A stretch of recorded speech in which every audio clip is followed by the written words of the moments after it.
আল্লাহ রব্বুল আলামিন তার অবাধ্য বান্দাদের শাস্তি দেওয়ার জন্য জাহান্নাম সৃষ্টি করেছেন, যার প্রশস্ততা বিশাল এবং গভীরতা অনেক, যার প্রমাণ নিম্নরূপ।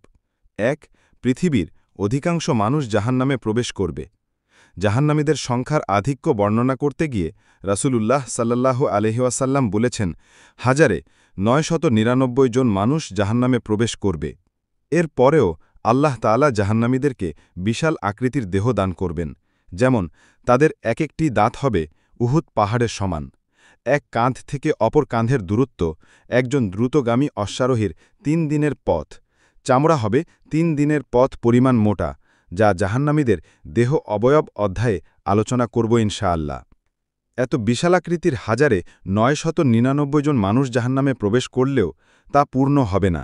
শেষ পর্যন্ত আল্লাহ তাআলা তার নিজ পা জাহান্নামে প্রবেশ করাবেন।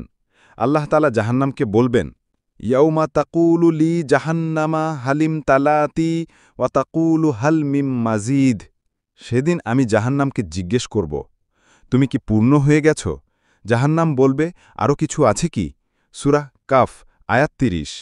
এই উত্তর শুনে আল্লাহ তাআলা তার নিজ পা জাহান্নামের মধ্যে প্রবেশ করাবেন।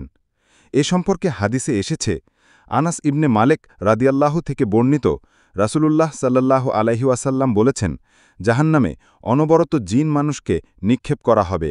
তখন জাহান্নাম বলতে থাকবে, আরও অধিক কিছু আছে কি? এভাবে ততক্ষণ পর্যন্ত বলতে থাকবে যতক্ষণ না আল্লাহ তাআলা তার নিজ পা প্রবেশ করাবেন। তখন জাহান্নামের এক অংশ অপর অংশের সাথে মিলে যাবে এবং বলবে, তোমার মর্যাদা ও অনুগ্রহের কসম, যথেষ্ট হয়েছে, যথেষ্ট হয়েছে। ১৪.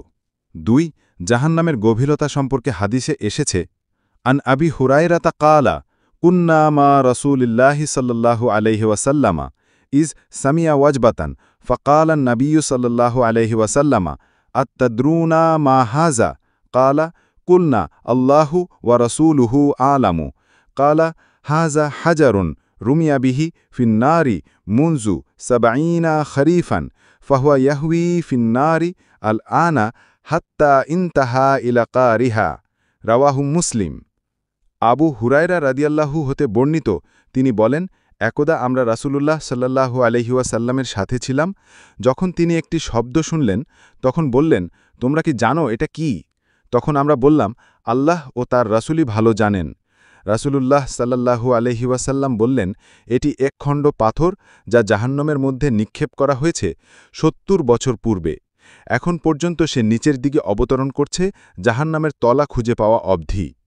অন্য হাদিসে এসেছে, আন আনাসিন কালা কালা রাসূলুল্লাহি সাল্লাল্লাহু আলাইহি ওয়াসাল্লামা লাউ আন্না হাজারান মিসলা ৭০ খলিফাতিন উলকিয়া মিন শফিরি জাহান্নামা আহওয়া ফিহা ৭০ আমান লা ইয়াবলুগু কারাহা। আনাস রাদিয়াল্লাহু হতে বর্ণিত, তিনি বলেন, রাসূলুল্লাহ সাল্লাল্লাহু আলাইহি ওয়াসাল্লাম একদা একটি বড় পাথরখণ্ডের দিকে ইশারা করে বলেন, যদি এই পাথরটি জাহান্নামের কিনারা দিয়ে তার ভেতরে নিক্ষেপ করা যায়, তবে ৭০ বছরেও সে তলা পাবে না। ১৫. জাহান্নাম এত বিশাল যে কিয়ামতের দিন তাকে টেনে আনতে বিপুল পরিমাণ ফেরেশতার প্রয়োজন হবে।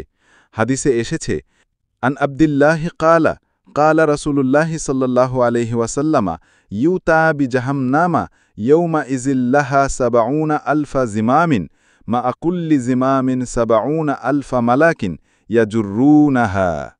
আবদুল্লাহ ইবনে মাসুদ রাদিয়াল্লাহু হতে বর্ণিত, তিনি বলেন, রাসূলুল্লাহ সাল্লাল্লাহু আলাইহি ওয়াসাল্লাম বলেছেন, কিয়ামতের দিন জাহান্নামকে এমন অবস্থায় উপস্থিত করা হবে যার ৭০টি লাগাম হবে এবং প্রতিটি লাগামের সাথে ৭০,০০০ ফেরেশতা থাকবে, তারা টেনে আনবে। ১৬.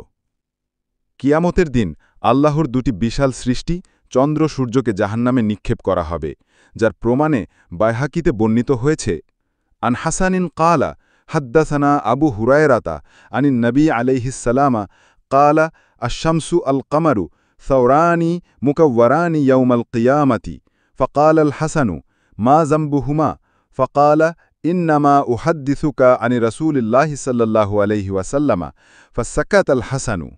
হাসান বসরি বলেন, আবু হুরায়রা রাদিয়াল্লাহু আমাদেরকে রাসূলুল্লাহ সাল্লাল্লাহু আলাইহি ওয়াসাল্লাম হতে বর্ণনা করেন, তিনি বলেছেন, কিয়ামতের দিন সূর্য ও চন্দ্রকে দুটি পনিরের আকৃতি বানিয়ে জাহান্নামে নিক্ষেপ করা হবে।